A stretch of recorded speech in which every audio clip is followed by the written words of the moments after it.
Hi, Jesse. Yeah, thanks so much for joining us. I mean, we'll get going straight away, just so we don't keep you too long, if that's fine. Yeah, no problem. Perfect. So, I mean, I'd like to begin with Takumi Minamino, obviously a player that you know really well. He's sort of taken his time to settle in at Anfield, but are you confident that he'll become a big player here? Yeah, I think, what you have right now in Liverpool are some of the best players in the world in this position.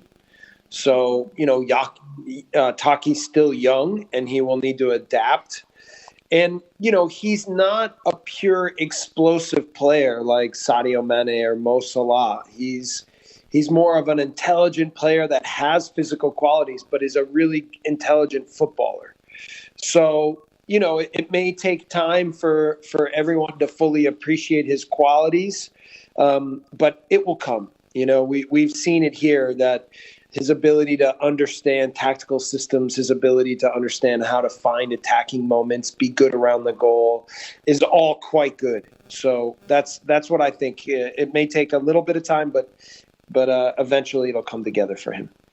Yeah, of course. I mean, he was someone who impressed Liverpool fans when he played against Liverpool. But, I mean, had Liverpool been in contact with you about him before that first game back in October, or how was it that the deal came about? No, I think that we didn't hear from Liverpool until after the first game. And I think maybe when they started, we are aware that Jurgen Klopp follows our club and our players. So, and a lot of our football, a lot of his philosophies are in line with how we play. So, it makes sense that he's always kind of keeping track of the players that come through Salzburg, that come through Leipzig and places that play similar football.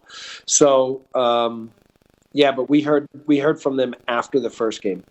Okay, yeah. And in terms of, obviously, Takumi's character, what sort of a person is he like around the dressing room? I mean, he's a little quiet, right? He's not the most outgoing guy, but he's a top class individual. I mean, he comes early. He does work in the gym. He studies film. He's incredibly friendly with all of the players and well liked. And then he works he's very intense on the training pitch. So, and he's fun to play with because he moves the ball quickly. He sees things quickly. So, that makes him always, I think, a fun guy to play with because he understands the way the game works. Yeah, I mean, we've seen him play a few different positions for Liverpool. Is there a position that you think he suits best? I mean, he won't be the best at playing the position that Salah and Sadio play, because the way that they're used there in Liverpool is really for explosive transition movements. I mean, I think he could be good in Firmino's position where, he against the ball, he's ready to do some pressing, but then when they have the ball, he comes almost into a 10 position for build-up and then gets back in the box to find ways to score goals. I mean, Firmino's so good at that, but that's something that Taki can do well. And I think he could play, the position, like the 8 position that they play in the midfield, one of the 2 wide spots where he's ready to press and help pick up balls, but he's also a part of the build-up phases.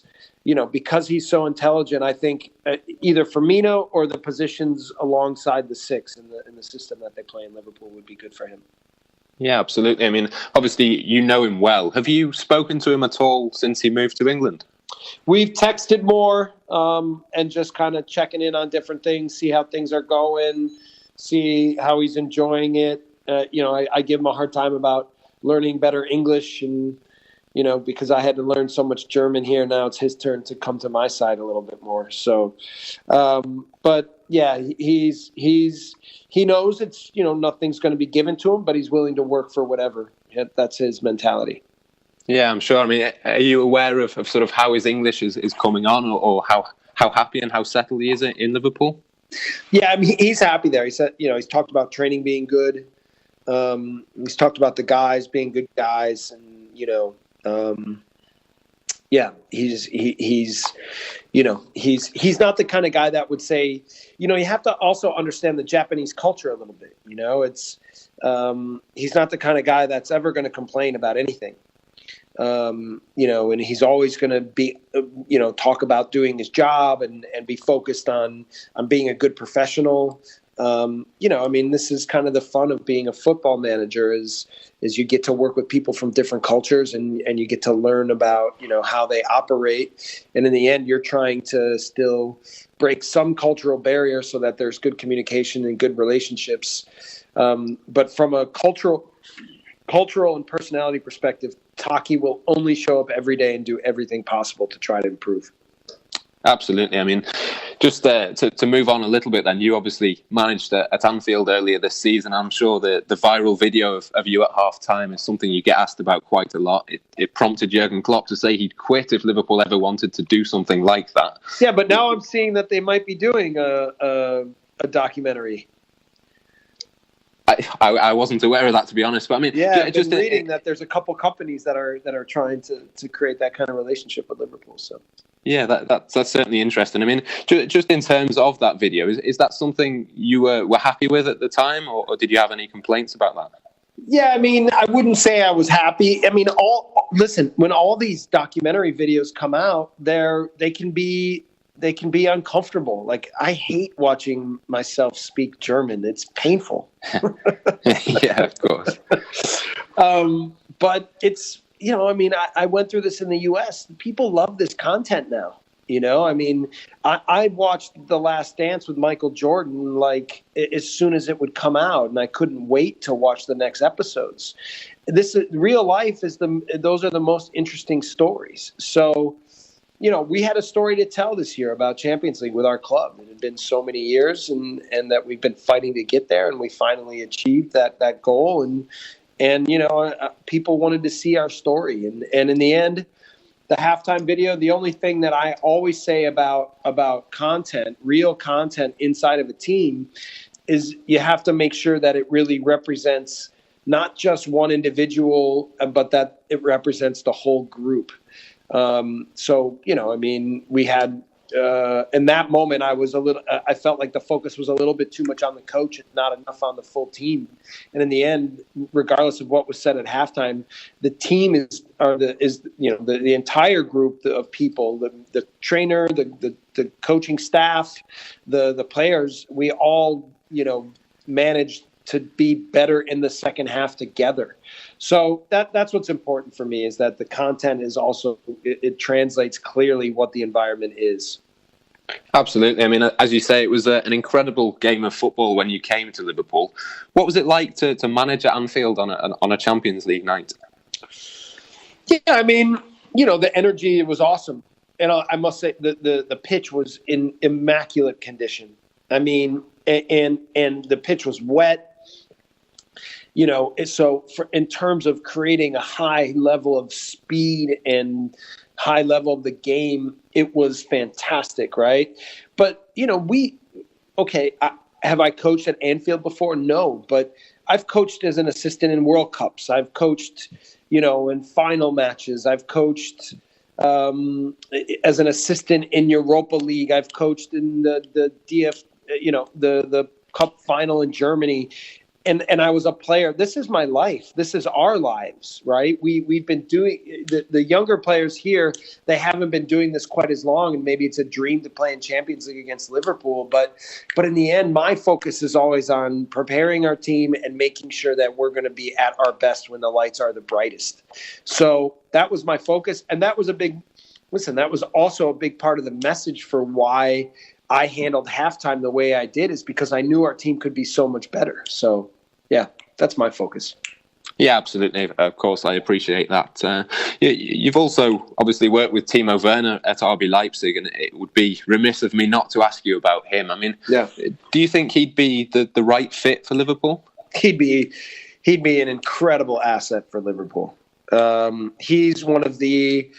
Just from a mentality perspective, he is one of the most aggressive, cutthroat attacking players I've ever seen.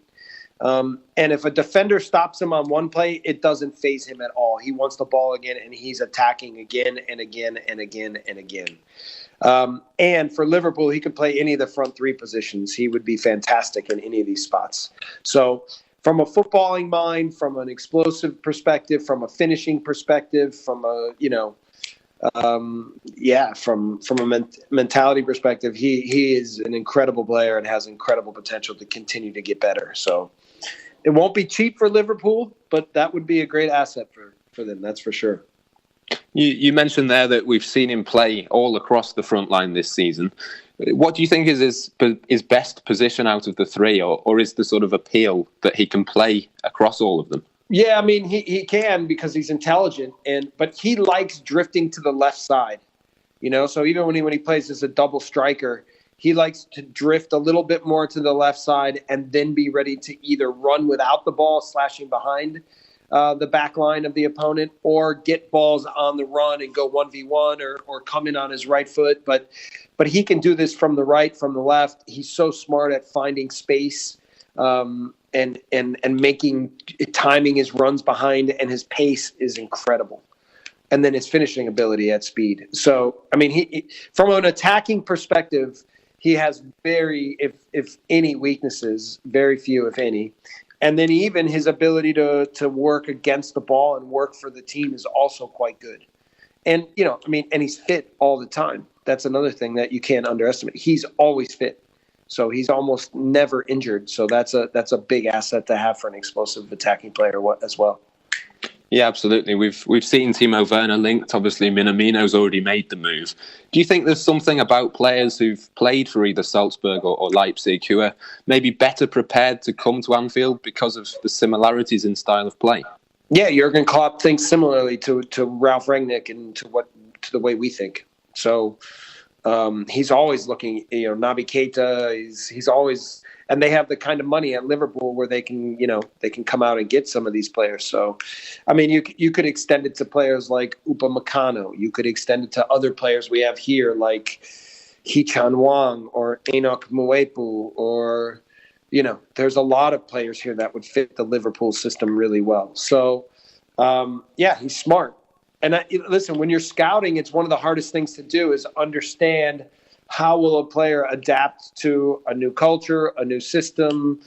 And we have a lot of foreign players that have already done that either here in Austria or in Germany and Leipzig and have grown within the system. So, it's between the mentality, the playing ability, the playing style, it's almost easy for Liverpool to just handpick the best players from players who thinks or from teams who think similarly to the way that they do, and certainly Red Bull is on the top of that list. Does it sort of help you in a way? Obviously, I know it hinders you in that you lose some of your best players sometimes, but is that sort of part of the process for a team like Salzburg where you bring these players through, you develop them, and then you use that money to go and find the next one? Yeah, for sure. We don't mind losing players, and we understand that there are better leagues in Europe than Austria. The thing that hurt with Taki is we think that Liverpool got him way, way, way too cheap. But this is part of managing the market and managing player contracts and everything. So, but yeah, in the end, we always have here. With the scouting team and the sport director, they do such an amazing job that we always have the next generation of players ready to come through and help and make the next step. Yeah, absolutely. You mentioned Jurgen Klopp before, and sort of the similar styles of play is something that people are well known. Is that something that, you sort of, as a manager of a Red Bull club, you wouldn't be there unless you agreed with the way that he plays? Is that sort of a real fundamental part of the sort of Red Bull group?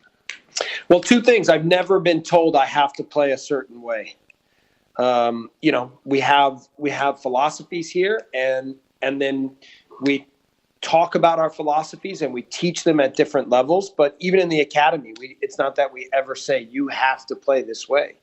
It's taking our philosophy and our value system and then applying it for each coach to apply it to his group in a way that makes sense, right? And so that that freedom as a coach to still use the principles of our system in whatever way that we feel is necessary to honor who we think we are, and then honor what we think our teams are about, is one of the things I really enjoy. So there's plenty of room within the system for creativity, and ultimately, I think the best coaches that develop the best are the ones that find ways to manipulate the system in ways to benefit them and their teams. I mean, even Klopp, listen, Jurgen's changed a lot of what he's done over the years, from Mainz to Dortmund to Liverpool, and he's adapted the system to the league, to his group of players, to the expectations of the club. So I think he's done a really good job to continue to evolve and try to think of ways to get better and his teams to get better. Absolutely. I mean, I've got to ask you about Erling Haaland as well. I'm sure it's another popular question. I mean, First of all, how surprised have you been that he's done so well in Dortmund so far? Not at all. He's a very special talent, and just when if you were to just take his speed, explosiveness, size, power, technical ability, finishing ability, he would immediately be in the upper echelon of players in the world, right? And like whatever you want to consider that. But then when you also consider his tactical intelligence, his motivation, his discipline, his desire to improve and grow and work ethic, then the combination means that you have something very, very unique. And I think this is, again, we're only scratching the surface of the potential for Erling. I think he'll continue to do well at Dortmund. I'm not sure how long he'll be there before it'll be time for the next step for him as well. But he has potential to be one of the best players in the world, no doubt. In terms of that next step, then, do you think perhaps that could be the Premier League and maybe Liverpool? Again, it's another player that Liverpool would be very lucky to have. It again won't be cheap, but he loves the explosive style of play. He loves being in open space and running behind defenses and being aggressive in the box, and so just by theory, it fits the way that Liverpool plays, and he would be an incredible fit. Yeah, absolutely. Jesse, it's been an absolute pleasure to speak to you. Thank you very much for your time. I won't keep you any longer because I'm sure you're very busy at this moment in time. Yeah, sounds good. Good luck with everything there. I hope that you guys, the league gets started again soon and that things quiet down like they have here in Austria. So, yeah, best of luck for your cup final as well. Okay, thank you very much. Thank you very much, Jesse. Okay, much appreciated. Thanks. Okay, bye. Bye.